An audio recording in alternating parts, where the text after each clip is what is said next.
Okay, so, yun. May pumasok na naman ng panibagong idea doon sa trip namin ni Jai na gagawin na business. And gusto kong galawan ngayon yung bibili kami ng gaming console ngayon. Total nagda-download naman na ako ng laro. May TikTok na din. May binubuksan akong skill ngayon na pagkakat nga ng mga clips. And as long as ginagawa ko to, alam kong madedevelop ko yung skill na yun. Ipopromote ko yung sarili kong ginagawa and yung experience. So kailangan ko may pakita yung experience doon ng paglalaro nung game. So bigla akong napapunta doon sa part na bakit ko nga ba nagugustuhan yung isang laro. So paano ko ipaparamdam yun sa iba pang gamer. And nakita ko kailangan na para maging mabenta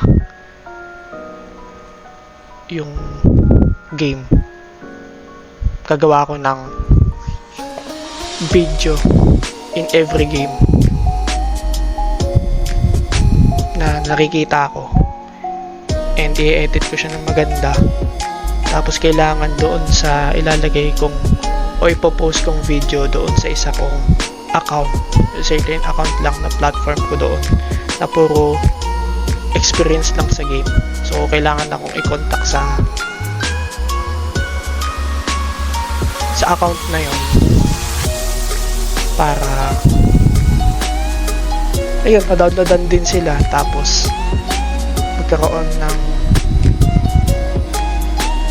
siguro by product na lang din dun yung lumawak pa yung kilala agad dun sa community na bubuoy namin ni Jai. And kailangan galawan namin to ng galawan. So i-open na rin namin dun yung laro sa PC, antivirus. Kapag ayos na lang din yan ng laptop, ng cellphone. So mahilig naman magbaklas si Jai. Ipapasok ko na din dun hanggat maaari yung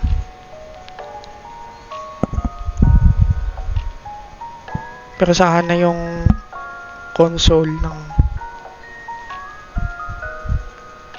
para sa PC or laptop, yung console doon. And ayokong sayangin yung idea na pumasok sa utak ko. Do-document ko lang at naisip ko lang din i-document na malay ko ba kung mag-click to. And alam ko mag-click to kapag ginalawan ko. And sa future na ako, alam ko magugulat ka kapag nagawa ko to. Goosebump ka kapag ka nag-click to. Panibagong skill to. Yan lang. Thanks. Babalikan kita. Kaya mo yan.